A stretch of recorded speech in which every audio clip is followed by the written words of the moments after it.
안녕하십니까. 전세계에 계신 CBN 청취자 여러분, 하나님의 말씀으로 사랑과 행복 전하는 CBN 교과방송의 정수 인사드립니다. 안녕하세요. 원주 하늘숲교회 박성원입니다.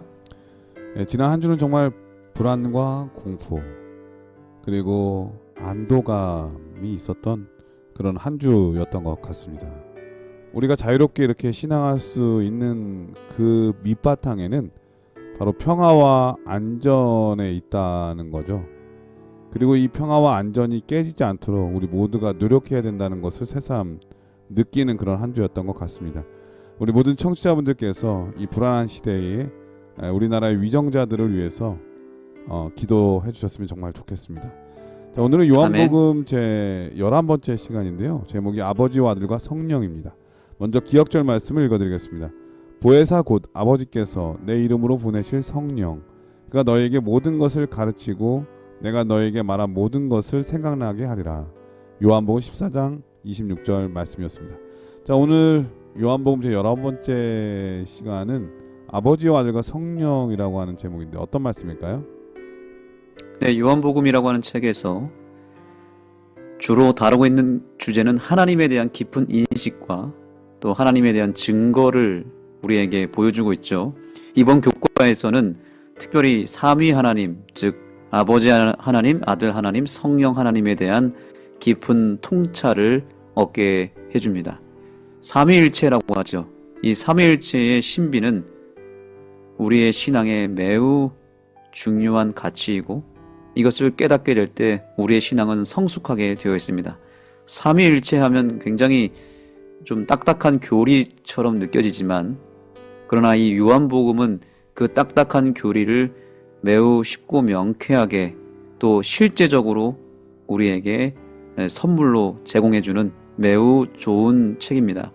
그래서 삼위일체에 대한 확고한 믿음이 이 요한복음을 통해서 생기게 되기를 바라고요. 이런 확고한 믿음이 생기게 되면 우리의 신앙의 부족함이 채워지게 될 것입니다. 따라서 이번 공부를 통해서 삼위 하나님에 대한 확실한 믿음이 우리 모두에게 생기게 되기를 간절히 소망합니다. 예, 오늘 말씀은 요한복음에 나타난 삼위 하나님의 이 존재에 대해서 우리가 살필 수 있을 것 같은데 사실 성경에 보면은 삼위일체라는 말은 나오지 않아요, 그렇죠?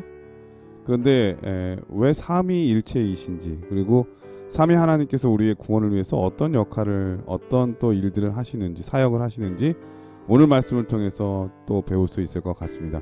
그럼 말씀에 앞서 찬미 듣고 시작하겠습니다. 여기는 말씀의 방송 CBN 코리아입니다.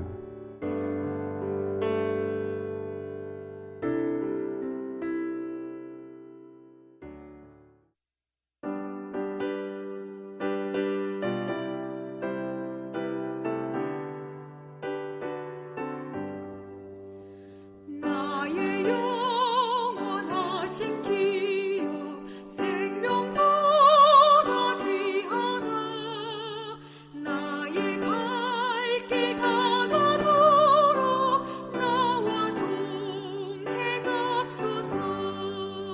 주께로 가까이 주께로 가오니 나의 갈 길 다가도록 나와 동행하소서. 예, 찬미 잘 들었습니다. 1월 소지는 하나님 아버지라고 하는 제목인데요. 어떤 말씀일까요? 네, 우리가 하나님에 대해서 알아가는 데 있어서 하나님 아버지 개념을 먼저 알 필요가 있습니다. 특별히 이번 일요일 서재에서는 우리가 반드시 알아야 될 세 가지 핵심 주제가 있습니다. 첫 번째는 하나님이 왜 우리의 아버지가 되시는지를 알아야 한다는 거죠. 성경은 하나님을 아버지로 소개하고 있습니다. 그 이유가 무엇일지 우리는 이 교과에서 확인할 수 있습니다. 태초에 성부, 성자, 성령께서 천지를 창조하셨다. 그분들은 존재하는 모든 것의 근원이다. 신성의 새 위격은 우주와 그 안에 거하는 모든 존재를 창조했다. 네, 아버지라고 부른 이유가 무엇이죠? 우리 그것은 창조주죠. 맞습니다. 그분이 우리를 창조했기 때문입니다. 이 세상 모든 만물을 창조하셨을 뿐만 아니라 우리를 이 땅에 존재하게 하신 근본이 되시는 분이죠. 이 세상에 아버지로 불리우는 사람이 많지만 나의 진짜 아버지는 누구입니까? 목사님의 아버지는 누구시죠? 시골에서 농사 지시는 예, 예, 그러면서도 신앙을 열심히 하시는 제 아버지죠. 예. 그것도 더 중요한 게 있죠. 그 아버지, 그 장로님께서 목사님을 낳게 하셨던 거죠. 이 세상에 존재하게 한 장본인이잖아요. 그렇죠? 네. 그래서 아버지라고 부르잖아요.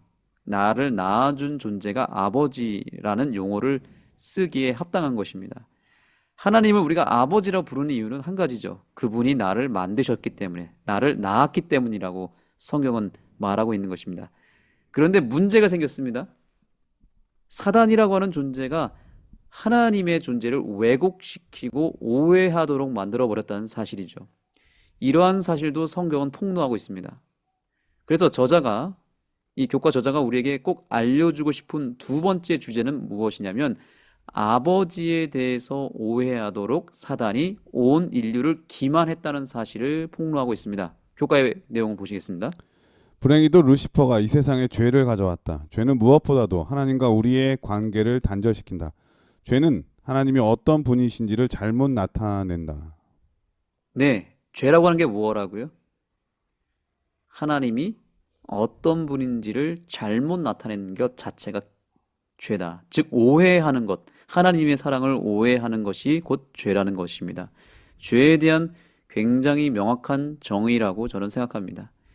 결국 죄라는 것은 하나님이 어떤 분인지를 잘못 알고 있는 것이고 그것을 오해해서 하나님을 거절하거나 하나님을 왜곡시키는 것. 이것이 바로 죄의 근원이라는 겁니다. 죄는 네, 하나님에 대한 오해에서 비롯된 거죠. 죄에 대한 가장 심각한 건 목사님 오해도 네. 말씀하셨지만 그 오해의 근본이라고 할까요? 의심을 자꾸 불러일으키잖아요. 의심. 그렇죠. 의심하게 만드는 예, 그 의심의 눈으로 그 안경을 보게 되면 오해하게 만들어요. 세상도 마찬가지거든요. 누군가를 그렇죠. 신뢰하다가 뭔가 의심하게 만들기 시작하면 그 의심의 안경을 끼게 되는 순간부터 그 사람이 하는 모든 행동을 진실되게 바라보지 못하고 오해하게 되죠. 맞습니다.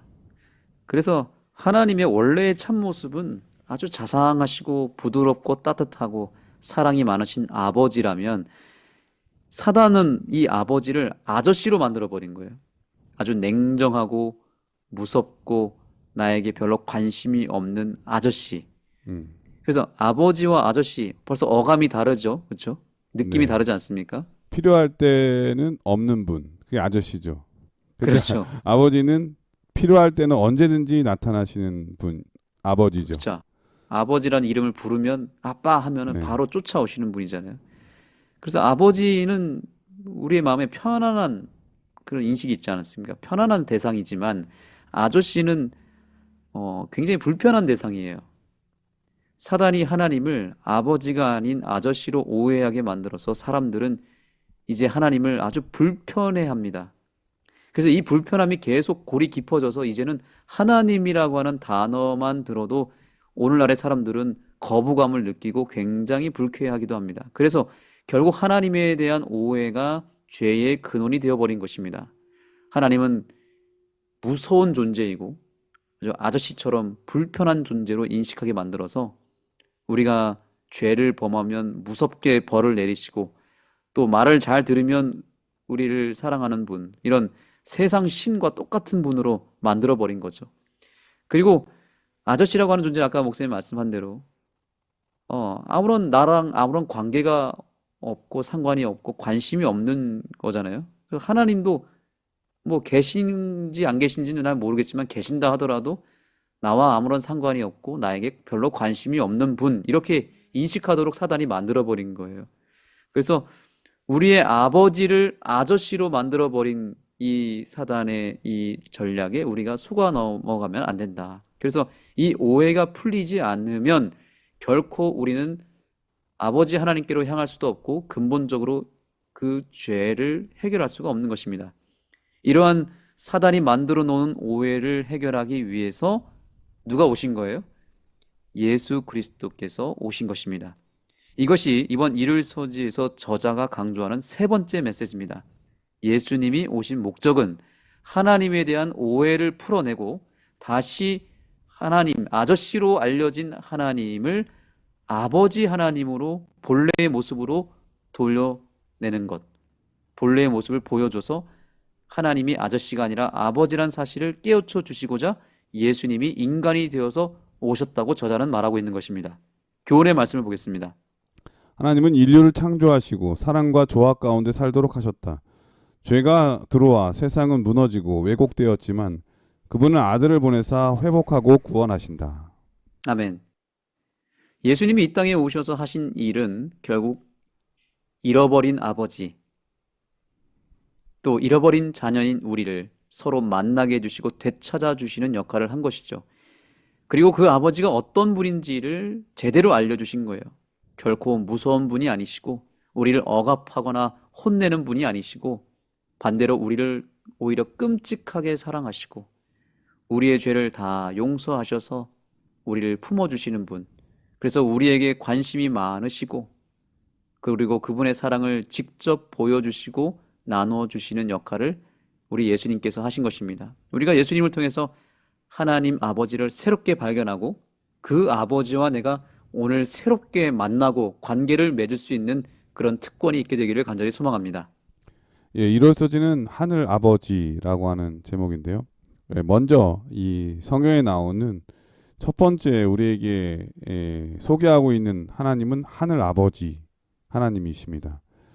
근데 이 사단은 이 하나님 아버지를 오해케 해서 우리가 하나님을 바르게 알지 못하도록 그렇게 의심하고 오해하게 만들었다고 하는 건데, 사실 저도 어렸을 때 그런 경험이 있어요. 우리 보통 그러잖아요. 어렸을 때, 야, 너 다리 밑에서 주워 왔어? 그러면서 네, 그런 얘기를 그냥 장난삼아 하시는데, 이 어린 마음에는 그런 얘기가 장난으로 들리지 않잖아요. 맞습니다. 정말 나 주워온 거 아니야? 왜 그런 생각이 드냐면, 이제 뭔가 잘못할 때 화를 내시거나 회초리를 드실 때 나를 주워와서 이렇게 구박하는 거 아닌가 이런 생각을 하잖아요. 네, 예, 그런데 나중에 진짜 아버지라고 하는 것을 알게 됐을 때 그 안도감. 네, 그리고 저희 아버지 같은 경우에도 이렇게 이 말을 따뜻하고 자상하게 하시는 편은 아니셨는데, 이 아버지의 뜨거운 눈물을 본 적이 있어요. 언제였냐면은 제가 군대 갈 때 서울역에서, 아, 예, 제가 이제 서울역에서 이제 논산으로 기차를 타고 가야만 하는데 그 서울역에 오셨거든요. 그런데 그 정말 무서운 아버지가 돌아서서 이렇게 눈물을 훔치는 모습을 본 적이 있는데, 네, 그때 감동이었어요. 아, 아버지가 말씀을 안 하셔서 그렇지 우리를 정말 사랑하시는구나. 무뚝뚝한 아버지지만 그 마음으로는 우리를 얼마나 사랑하는지를 제가 느낄 수가 있었거든요. 그러니까 우리가 하나님에 대해서 잘못 오해하고 그럼 의심하고 그러면은 하나님이 자기 편이 아니라는 생각을 많이 하게 되거든요. 예, 하나님 그렇죠. 부인하는 게 아니라 하나님 오해하는 거죠. 맞습니다. 부인하는 건 좀 차원이 다른데, 오해해서 하나님을 미워하게 만들고 증오하게 만들어서 하나님은 나를 싫어하신다고 생각하게 만들거든요. 그래서 그런 분이 아니라고 하는 것을 예수 그리스도를 통해서 우리에게 알려주셨다. 목사님께서 이렇게 말씀하셨습니다. 자, 어려서지는 예수님과 아버지라고 하는 제목인데 이 두 분의 관계에 대한 설명인 것 같은데 어떤 말씀인가요? 하나님과 인류는 원래 얼마든지 소통이 가능했고 언제나 함께하는 존재였습니다. 아버지와 자녀 사이가 아주 사이가 좋았습니다. 그런데 죄로 인해서 본래의 관계가 다 깨어져 버렸죠. 마치 우리나라가 예전에 6.25 전쟁으로 말미암아 남과 북이 갈라지고 그로 인해서 이산 가족이 생긴 것처럼 말이죠. 원래는 우리가 하나님과 한 가족이었습니다. 그런데 하늘에 전쟁이 일어나서 결국 사단에 의해서 죄가 발생하게 되었고 그 죄로 인해서 결과적으로 하나님과의 인류가, 즉 아버지와 자녀가 그야말로 생이별을 하게 된 것입니다. 이산 가족이 되어버린 거죠.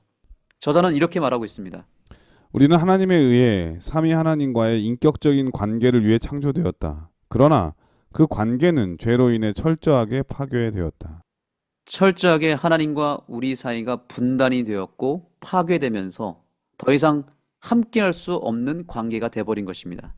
그런 분단된 상황 가운데서 예수님이 그 중간 다리의 역할을 해 주셨다는 것이 이 월요일서지의 본질입니다. 그래서 이 세상에 육신의 몸을 뒤집어 쓰시고 오신 이유가 바로 분리된, 단절된 하나님과 우리, 아버지와 자녀를 만나게 해주기 위한 것이었다. 이것이 예수님과 아버지 사이의 관계입니다. 저자는 또한 이렇게 말합니다. 하나님의 의도는 혹시 모든 인류가 당신의 뜻을 받아들이지 않더라도 인류에게 죄로 인해 깨어진 관계를 회복할 수 있는 길을 열어주시는 것이었다. 이 관계의 회복을 이루기 위해 신격 가운데 한 분이 인간이 되셨다. 아멘. 저는 여기서 개인적으로 감동받은 부분이 있는데 그것은 뭐냐면 모든 인류가 당신의 뜻을 받아들이지 않더라도 인류에게 구원의 길을 열어주시기 위해서 예수님이 큰 결단을 내리셔서 인간이 되어서 이 땅에 오셨다는 사실이죠. 이 모두가 받아들이지 않더라도 라고 하는 이 표현, 저는 되게 개인적으로 감동이 되었습니다. 이 말은 무엇을 의미합니까? 구원받을 사람이 소수라도, 아니, 이 땅에 하나님을 받아들이고 하늘나라에 갈 사람이 한 사람밖에 없다 할지라도 예수님은 오셨다는 거 아닙니까? 그렇죠? 네. 이런 내용이 예언의 나오거든요. 이 지구상에 구원받을 사람 한 사람이 있어도 그분은 기꺼이 십자가에 오르셨을 것이다라고 하는 그 구절 제가 본 기억이 있는데요. 사실 지구라고 하는 것은 하나님에게 있어서는 사실 아픈 손가락이죠. 유일하게 죄가 발생한 곳이니까요.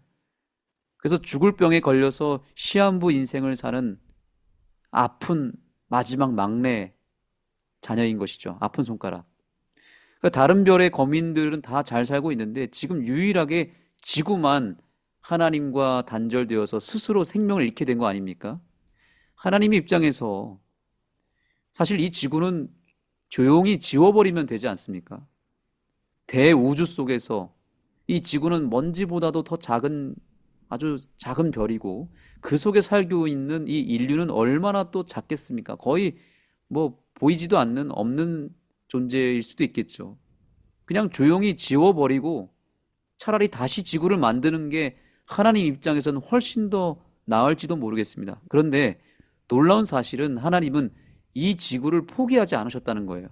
왜냐하면 이 지구 안에서도 건져낼 하나님의 자녀들, 바로 저와 여러분 한 사람 한 사람을 위해서 이 지구를 없애지 않고 그냥 두었다는 것입니다. 사실 그게 예, 부모 마음이죠. 부모 마음.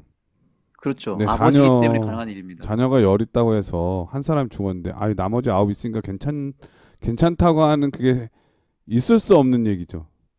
네. 예. 자녀가 아무리 많아도 그 한 사람 때문에 자기 목숨을 버릴 수 있는 분이 우리의 아버지잖아요.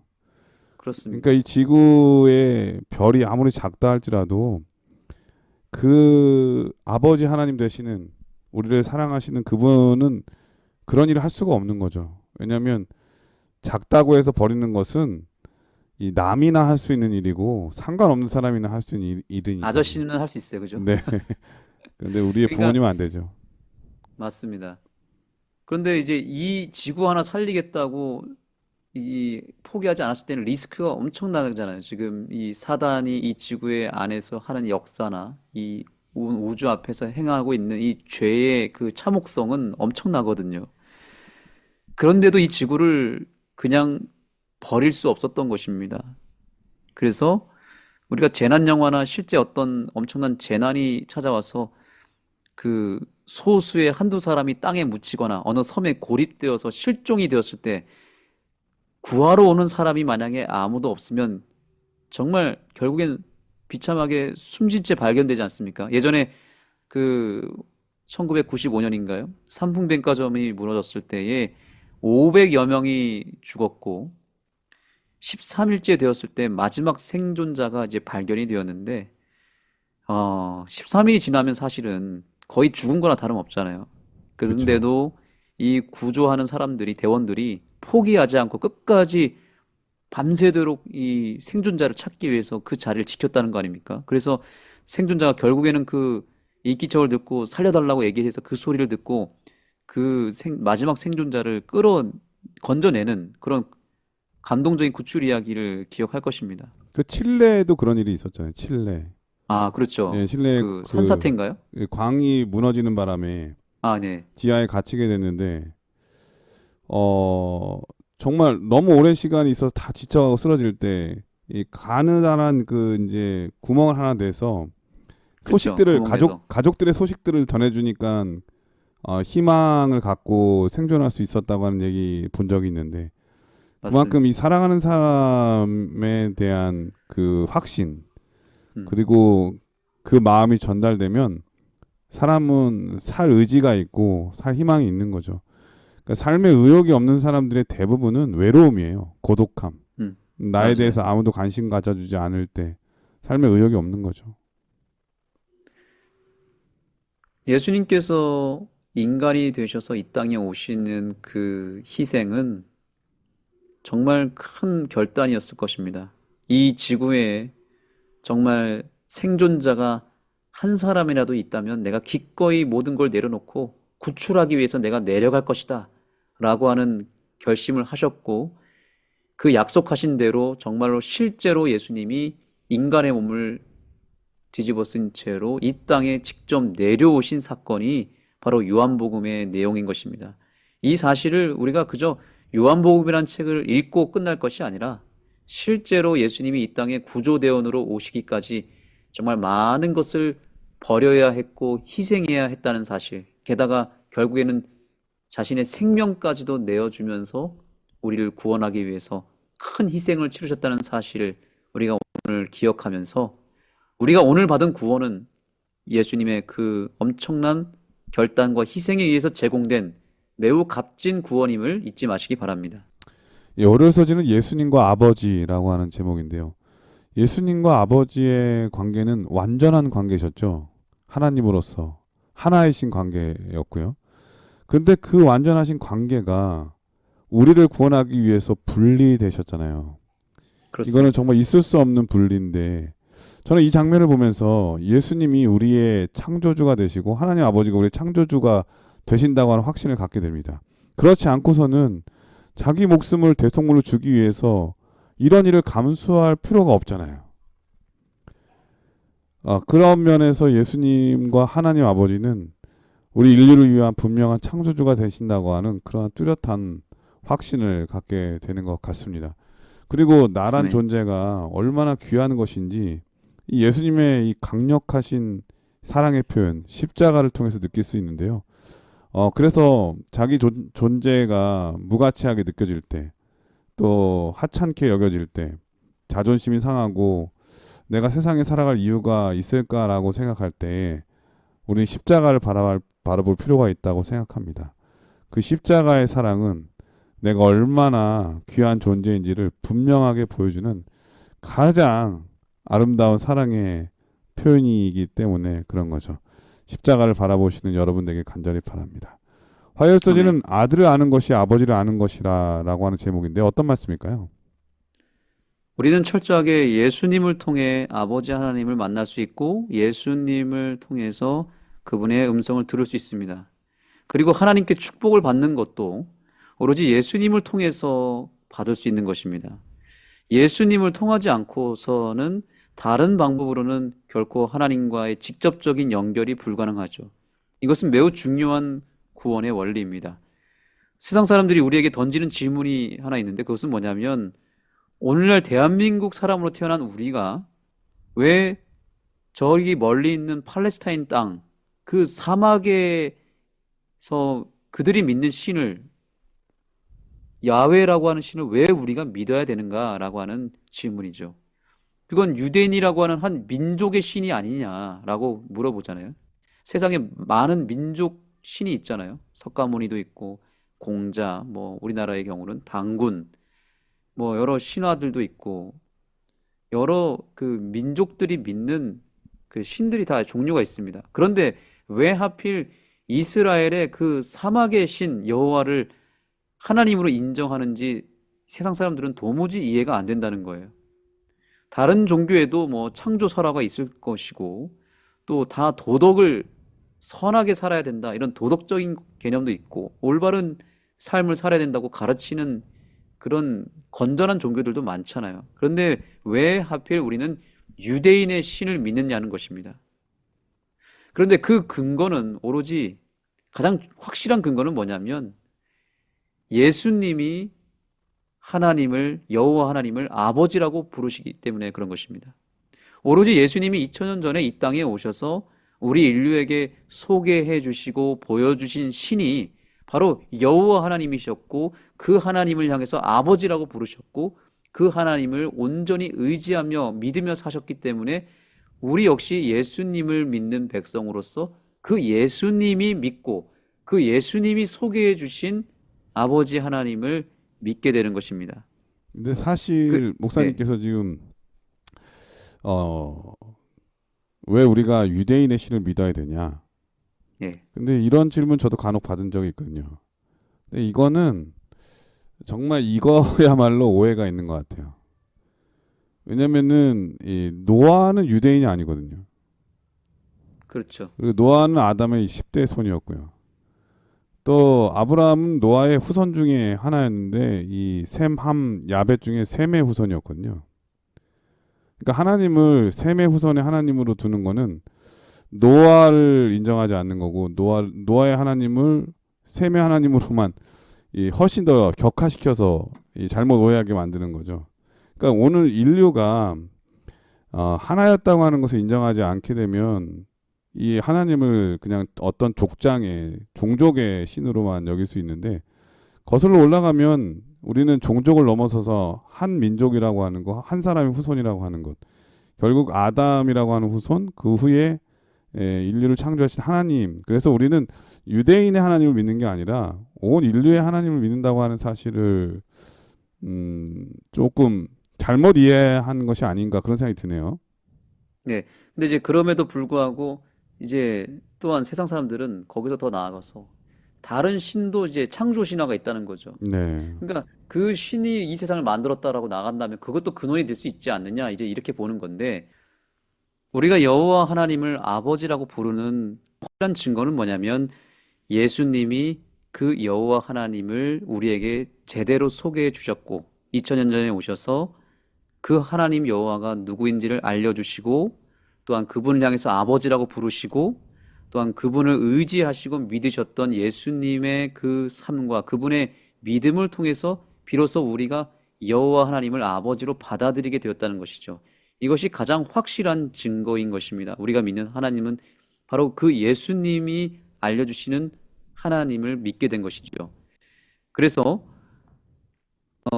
그 당시 2000년 전에 제자들을 통해서 소개했던 그 아버지 하나님이 그 후대의 제자들로 인해서 그 복음이 퍼져나갔고 그것이 온 세상으로 복음이 나아갔으며 오늘날 우리에게까지 와서 우리가 믿게 된 것입니다.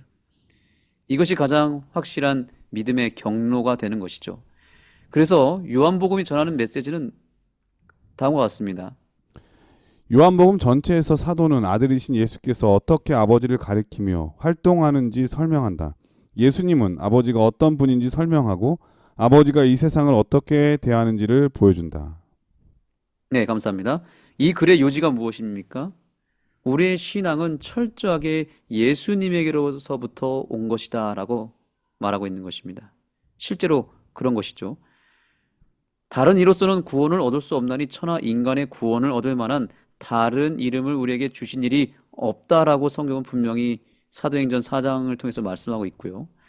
그래서 다른 방법은 전혀 없다라고 말하면서 오직 구원은 예수님 한 분만으로 가능하다라고 말하고 있습니다.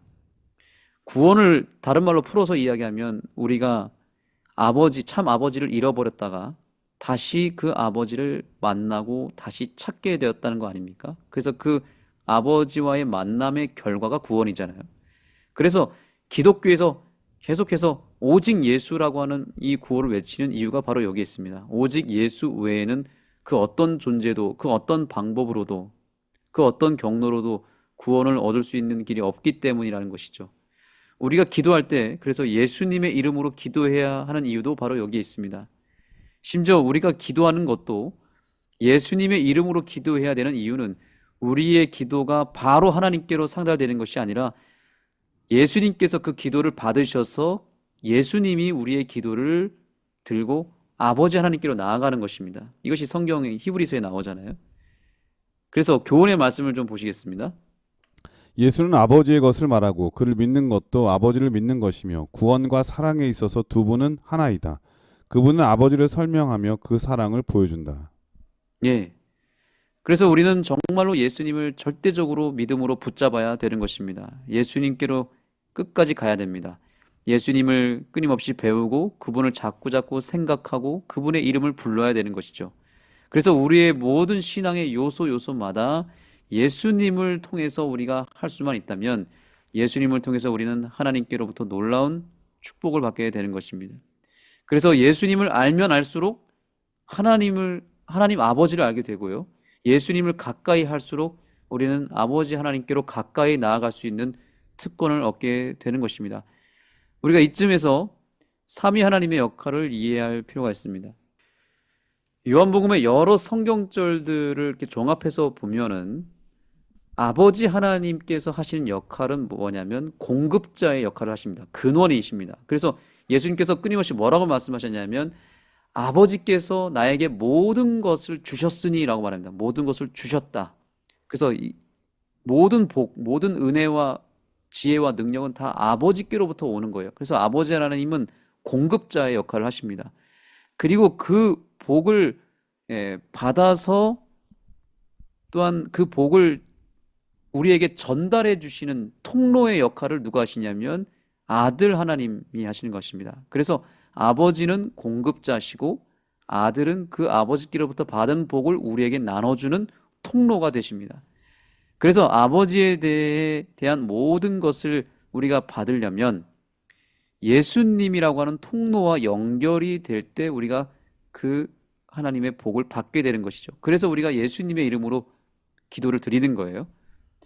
그러므로 우리가 우리의 통로 되시는 예수님을 만나고 그분과 확실한 연결이 되는 순간 근원이 되시는 하나님께로부터 모든 축복을 공급받게 되는 것입니다. 우리가 이 연말에 우리의 모든 관심과 시선, 또 우리의 모든 마음의 방향과 믿음이 우리의 축복의 통로가 되시는 예수님과 연결이 되기를 간절히 축복합니다. 이 아들을 아는 것이 아버지를 아는 것이라. 이 화요일 소지의 제목이었는데요. 목사님 말씀 들으면서 그 생각이 나요. 어머니 날 낳으시고 아버지 날 기르셨다. 네. 두 분의 역할이 다른 거죠. 우리를 키우기 위한 그 역할이 다른 거예요. 그러니까 세 분 하나님께서 성경에 나오는 요한복음에 나오는 세 분 하나님, 아버지 하나님, 예수님, 성령님. 이 세 분 하나님이 하나이시지만 우리의 구원에 있어서는 그 역할이 어떤 역할을 하시는지에 대한 설명이 있는 거죠. 그러니까 그것 때문에 본질이 다른 것이 아니라 우리를 구원하시는 데 있어서 그 각자의 역할이 어떻게 다른지를 설명할 수 있는 말씀이었던 것 같습니다.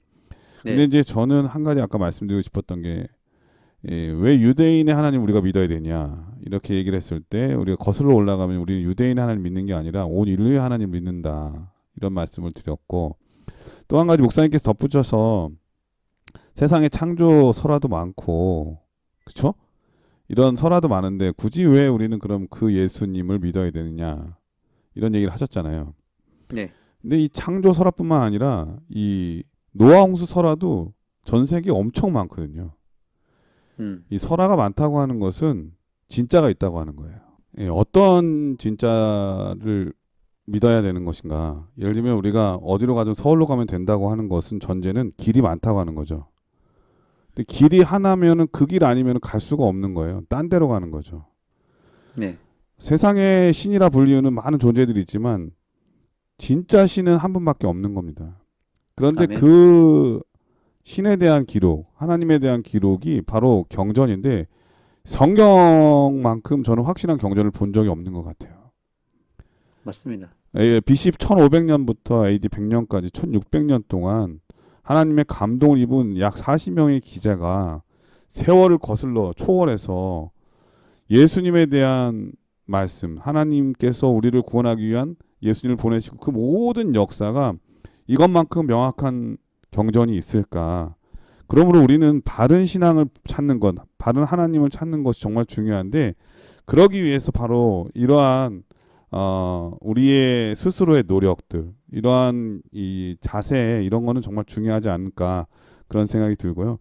아버지를 알기 위해서는 바로 이 아들 예수님을 아는 것이 얼마나 중요한 것인가 우리 화요일 서지를 통해서 배울 수 있었습니다. 자, 그럼 여기서 찬미 한 곡 들으신 다음에 계속해서 수요일 목요일 서지를 공부하도록. 여기는 말씀의 방송 CBN 코리아입니다.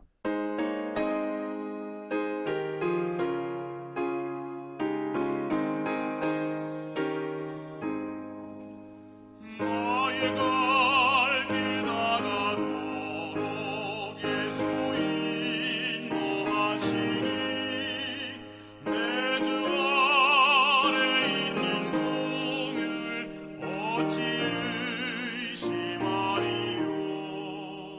믿음으로 사는 자는 하늘 위로 얻겠네. 무슨 일을 만나든지 만사형통하리라. 무슨 일을 만나든지 만사형통하리라. 예, 수요일 서지는 성령이라고 하는 제목인데 어떤 말씀일까요? 요한복음이라고 하는 책이 참으로 우리에게 주는 영적인 축복이 많은데요. 그것은 바로 삼위 하나님을 균형적으로 아주 적절하게 잘 설명해 주고 있다는 것입니다. 사실 성경 전반에 걸쳐서 성령 하나님의 모습과 그 역할이 다소 성부 하나님과 성자 하나님에 비해서 적게 보이거나 비중이 없어 보이기도 합니다. 주로 성경에서는 아버지 하나님 그리고 아들 하나님이 많이 등장하잖아요. 저자가 이 요한복음에 등장하는 성령님에 대해서 아주 의미심장한 표현을 합니다. 요한복음에서 성령의 활동은 성부와 성자만큼 두드러지지 않는다. 하지만 성령의 역할은 예수님의 사명의 성공에 결정적인 역할을 한다. 네, 감사합니다. 여기서 저자는 성령님의 활동이 성부와 성자만큼 두드러지지 않는다라고 했지만 그 비중이나 역할이 작다는 의미는 아닙니다. 왜냐하면 그 뒤에 그 구절이 굉장히 중요하거든요. 드러나지만 않았을 뿐이지 그 역할은 예수님의 사명의 성공에 결정적인 역할을 했다라고 기술하고 있습니다. 자, 이 사실은 우리에게 성령님에 대한 매우 중요한 이해를 가르쳐 주고 있습니다. 성령님께서는 철저하게 드러나지 않고 조용히 보이지 않게 역사하시는 그런 특별한 개성을 갖고 있다는 것입니다. 성경 여러 곳에 보면 성령님은 항상 뒤에서 일하시는 분으로 나타나십니다. 이것이 성령님의 품성이에요. 어떤 우리가 회사나 조직에서 일을 할 때 보면 뭔가 대표성을 가지고 있는 인물이나 어떤 상징적인 인물은 항상 어떻습니까? 드러나는 역할을 하지 않습니까? 근데 그 드러나는 역할을 하는 사람 곁에서 그 대표성을 가진 사람이 돋보여야 되기 때문에 상대적으로 뒤로 물러나 있는 사람이 있죠. 그런데 그 사람이 뒤에서 온갖 일을 다 합니다. 맞습니까? 그러니까 예를 들면 뭐 교회 목사님과 사모님에 대한 역할을 이야기한다면 좀 이해하기가 쉬울 것 같습니다. 주로 이제 목사가 교회 전반적인 행정을 하고 또 교회 모든 예배와 행사를 주관하지 않습니까?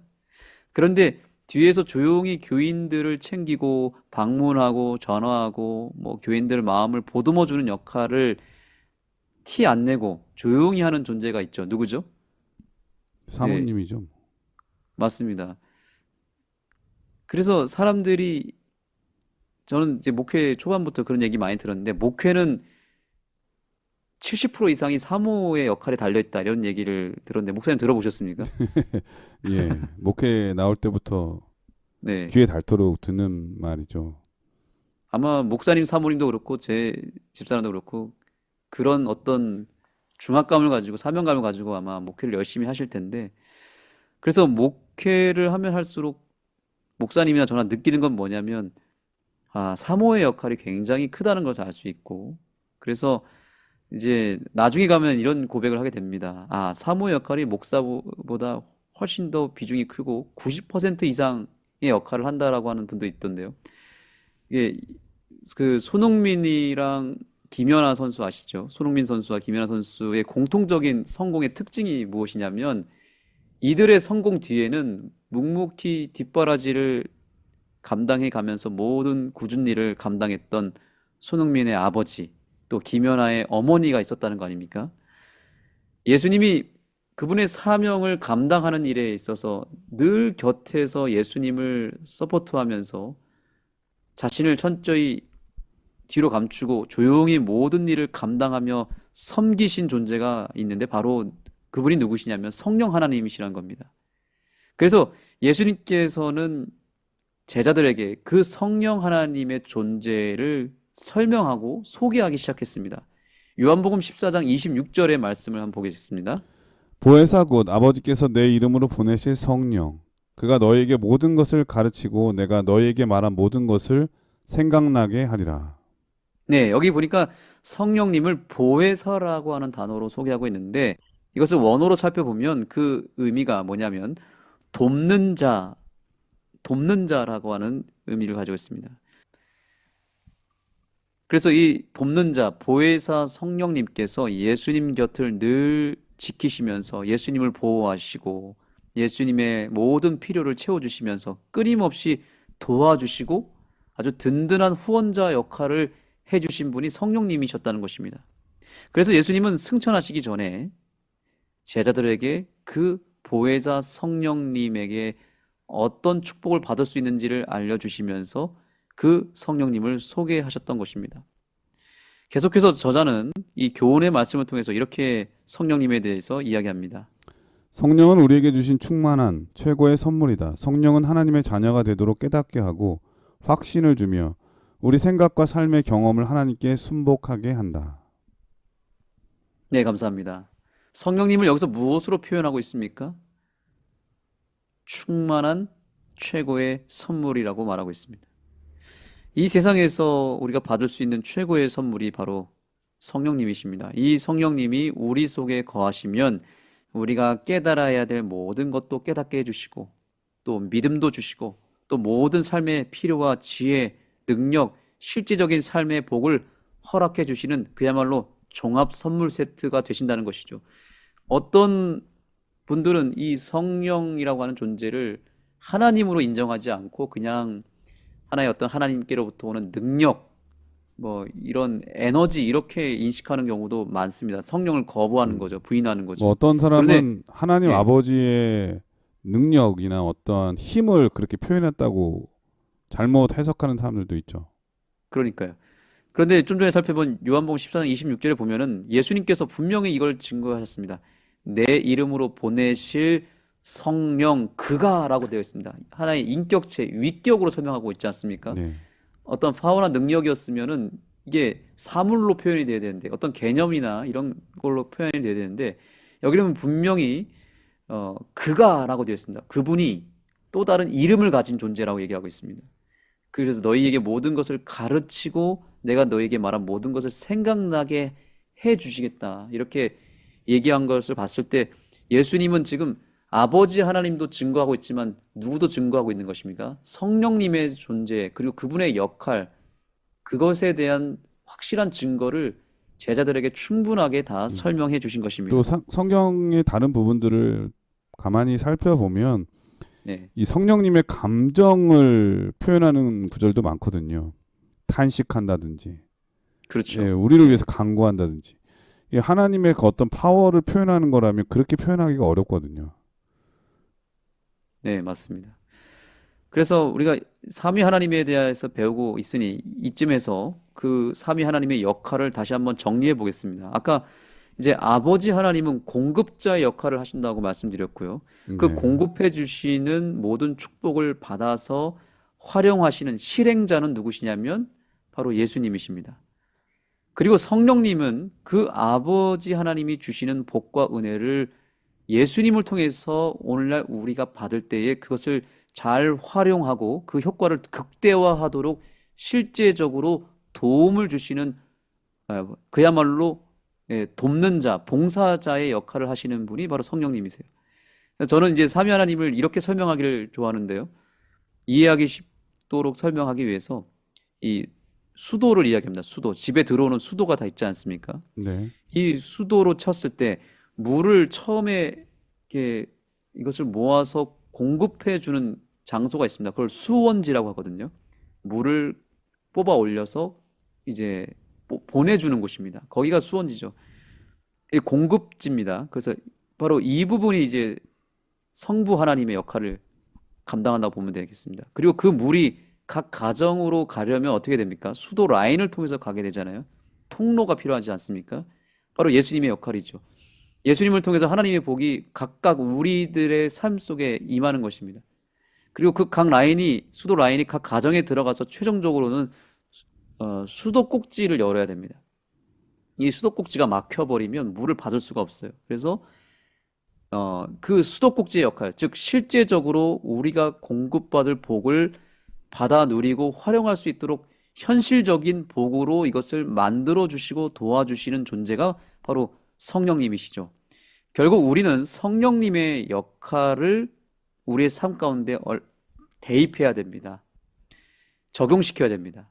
예수님을 통해서 하나님의 복을 받는 것은 사실이지만 그 복을 구체적으로 받아 누리고 또 내 삶에 적용하고 실제적인 도움을 베풀어 주시는 존재가 성령님이시기 때문에 우리는 그 성령 하나님을 우리의 인생의 최고의 선물로 받아들이고 그분을 간구하고 그분을 우리의 마음에 영접할 필요가 있다는 사실을 기억하시고 성령님을 우리 마음속에 모시게 되기를 간절히 소망합니다. 예, 수요일 서지는 성령이라고 하는 제목인데 성령이 하시는 역할, 성령이 우리를 어떻게 도우시는지 목사님께서 비유로 잘 말씀해 주셨습니다. 저는 이렇게 좀 표현하고 싶은 생각도 있습니다. 결국 우리의 구원을 위해서 세 분 하나님께서 각자의 역할을 달리하시는 거잖아요. 예. 그런 면에서 이 아버지 하나님은 공정한 심판자 역할을 하신다는 생각이 들고요. 예수님은 우리를 구원하기 위한 우리의 변호사, 우리의 대변자, 우리를 옹호하시는 분. 그러면 성령은 우리가 구원을 받을 수 있을 때까지 우리를 감찰하시는 감찰관 같은 분, 보호자, 지키시는 형사님, 그리고 이렇게 우리의 필요한 모든 것을 채워주시는, 도와주시는 그러한 돕는 자, 그런 역할을 이렇게 따로따로 구분해서 우리를 도와주시는 게 아닌가. 그래서 예수님께서 이 땅에 공생애를 마치시 십자가에서 부활하신 다음에 하늘 올라가실 때 내가 하늘로 올라가는 것이 너에게 유익이다. 그 성령님 다른 보혜사가 오실 텐데 그분이 오시는 게 훨씬 유익이라고 하시면서 그가 오면은 죄에 대해서 의에 대해서 심판에 대하여 세상을 책망하고 또 우리가 그걸 깨닫게 해서 예수님이란 분을 통해 하나님 아버지께로 갈 수 있도록 이 세 분의 구원의 역사를 이렇게 사도 요한은 잘 설명하시거든요. 그런 면에서 저는 이 세 분의 역할이 이렇게 조금 다르지 않는가 이런 생각이 들고요. 우리 합회나 연합회도 그렇고 이 구조가 이런 구조로 돼 있잖아요. 세 분의 중요한 네, 맞아요. 슈퍼바이저라든가 그 생각이 났는데. 네네. 합회장님, 뭐 합회장님 있고 총무가 있고 재무가 있고, 네. 뭐 더 높고 낮음이 아니라 이 역할이 합회를 잘 다르잖아요. 운영하는 각자의 네. 역할이 다른 거죠. 그래서 그렇죠. 그 역할이 정말 다른 거죠. 그래서 뭐 우리는 합회장님이 더 높다, 뭐 높고 낮음에 대해서 자꾸 이렇게 하는데 하나님은 더 높고 낮음으로 일하시는 분이 아니시거든요. 그렇죠. 서로 네. 섬기시니까. 네, 서로 섬기는 분이시니까요. 네. 우리가 그렇게 이해하면 되지 않을까 이런 생각이 듭니다. 목요일 서지는 예수님의 기도라고 하는 제목인데 어떤 말씀일까요? 네, 요한복음이 우리에게 알려주고자 하는 매우 중요한 메시지는 성부와 성자와 성령 삼위 하나님의 관계, 즉 삼위일체에 대한 이해이죠. 이 세 분이 영원토록 완전한 행복을 누리고 계셨습니다. 지금도 마찬가지고요. 왜냐하면 서로 욕심이나 이기심으로 서로 사랑하는 게 아니라 완전히 자아희생적으로, 아까 좀 전에 말씀드린 대로 삼위 하나님이 어떤 서로 높고 낮음으로 존재하는 게 아니라 서로가 균형지게 그리고 완전한 자아희생적 사랑으로, 이타적인 사랑으로 서로를 섬기고 계시기 때문에 이 세 분 하나님은 영원토록 행복하고 완전하신 것입니다. 교훈의 말씀을 보시겠습니다. 예수님은 제자들이 자신과 아버지와 성령 사이의 관계를 이해하고 그 관계를 그들도 가지기를 원하셨다. 하나님은 우리와의 인격적 관계를 회복하기를 원하신다. 아멘. 그래서 예수님께서 그 삼위 하나님이 어떠한 행복을 누리고 있고 어떻게 지금 존재하고 관계를 맺고 계시는지를 우리에게도 보여주시고 우리가 또한 그 관계를 맺기를 원하시는 것입니다. 삼위일체의 의미를 그래서 우리가 온전히 깨닫게 되면 우리의 개인의 신앙은 물론이고 우리의 교회와 또 내가 속한 공동체에 엄청난 축복이 임합니다. 이것을 단순히 교리로 받아들이는 것이 아니라 우리가 실제적으로 그 삼위일체에 대한 이해를 통해서 내가 내 주변과 또 하나님과 어떤 관계를 맺을지에 대한 고민을 해야 되는 것입니다. 삼위일체란 세 분 하나님이 각각 독립된 존재로 계시면서 동시에 각각의 역할과 개성은 또한 다르다는 거예요. 그러나 다르지만 또한 그분의 이름, 여호와라고 하는 이름과 속성, 그분의 품성, 위격이 동일하다는 것입니다. 하나로 일치되어 있다라고 하는 의미예요. 성부와 성자와 성령 세 분 하나님이 같은 부분도 있고 또한 다른 부분도 분명히 존재합니다. 그러나 이 세 분의 속성이 아까 말씀드린 대로 무화적 사랑이기 때문에 서로가 서로를 끊임없이 위해주고 서로를 먼저 높여주고 도와주고 섬기면서 서로의 행복을 위해서 완벽하게 하나가 된 모습으로 영원히 존재하는 존재. 이것이 바로 삼위일체의 핵심인 것입니다. 그러니까 성경에 그래서 우리가 하나님은 예. 사랑이시라 할 때 그 예, 하나님은 바로 이 세 분 하나님의 관계를 말하는 거죠. 맞습니다. 맞아요. 근데 생각해 보면 사랑은 관계가 없으면 알 수가 그럼요. 없는 게 사랑이잖아요. 네. 관계가 결국 좋아야 행복해지잖아요. 그죠? 네. 그래서 우리가 하나님을 믿는다는 것의 의미는 이 세 분 하나님이 누리고 있는 행복과 그 사랑의 관계 속으로 우리가 들어가서 우리가 그 세 분 하나님이 누리고 있는 축복을 우리가 소유하고 누리는 것, 이것이 하나님을 믿는다는 거죠. 그리고 서로가 다르지만 서로를 존중해주고 그 다름을 인정해주면서 완벽하게 하나가 되는 형태.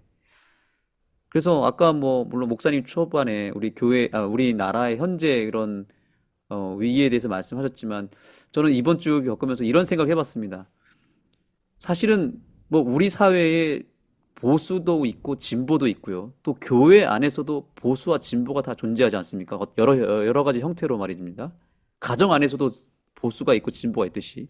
그러나 서로 다르다고 해서 적대하고 막 공격하는 것이 아니라 상대방을 있는 그대로 인정해주고 그 개성을 그대로 살려주면서 그 안에서 하나가 되고 서로 사랑할 수가 있고 서로 섬길 수만 있다면 저는 그곳에서 엄청난 변화와 또 행복이 있을 것이라 생각합니다.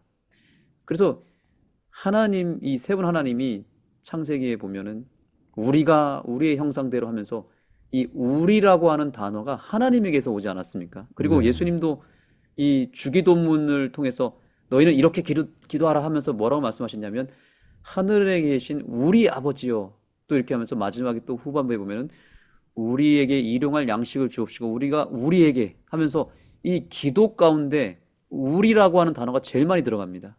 그러니까 하나님의 관계에 예. 대한 그 복수형 설명은 너무 많아요. 네, 엘로힘이라고 하는 이름도 그렇고요.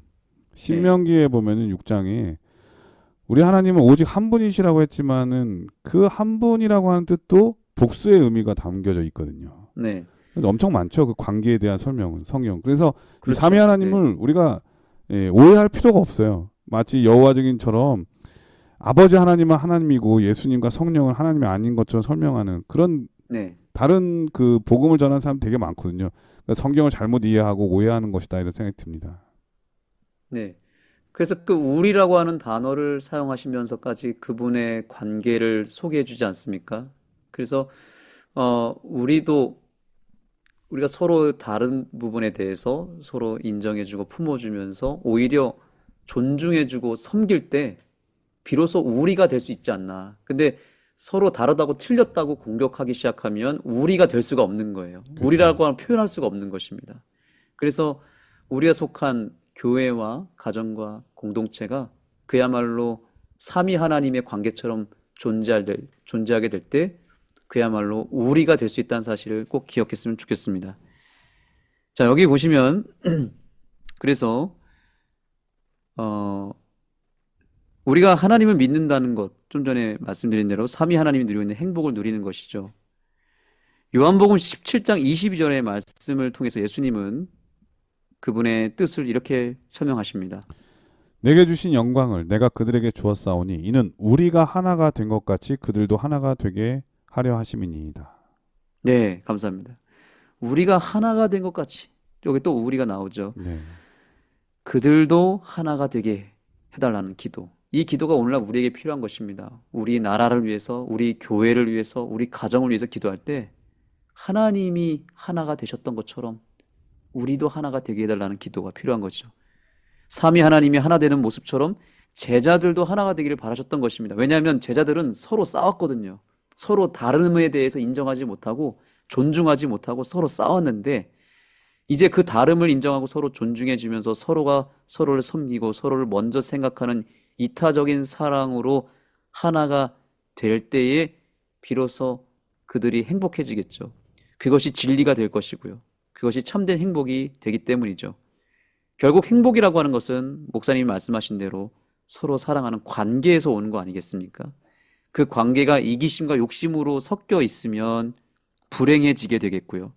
그래서 제자들이 하나가 되기를 바라셨던 것은 그들의 관계 속에서 죄로 인해 생긴 불행을 이제는 해결하라는 것입니다.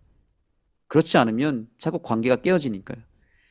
그래서 그들이 정말 삼위 하나님께서 누리시는 하나됨 속에서 오는 그 행복과 기쁨을 꼭 누렸으면 좋겠다고 말씀하신 것입니다.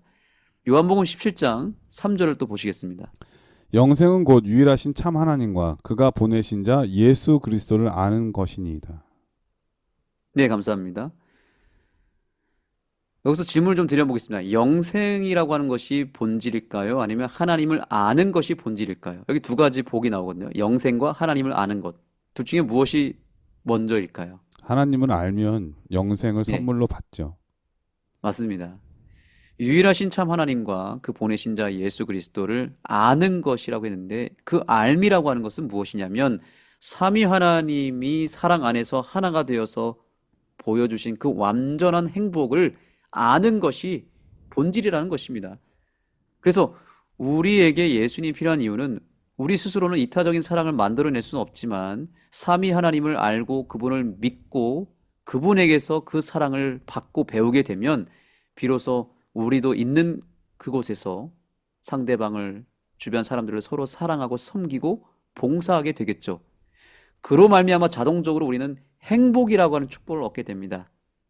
그리고 그 관계 속에서 오는 행복이 오래 지속되기를 바라시는 하나님이 최종적으로 주시는 축복이 바로 영생이라고 하는 것이죠. 그러니 영생보다도 하나님을 아는 것이 더 중요하다는 겁니다. 영생은 사실 본질의 복이라기보다는 본질을 소유할 때 따라오는 덤의 축복이라고 볼 수 있습니다. 그러므로 이번 기회를 통해서 본질을 간구하시는 우리가 되어서 삼위 하나님의 그 축복을 내 것으로 소유할 수 있기까지 우리가 그분을 아는 일에 힘쓰고 또한 삼위 하나님의 역사하심 속에 우리 모두가 들어가게 되기를 간절히 소망합니다. 예, 목요일 서지는 예수님의 기도라고 하는 제목인데요. 이 아름다운 조화로운 관계, 예수님은 이 기도를 통해서 우리에게 잘 알려주셨다 생각이 되어집니다.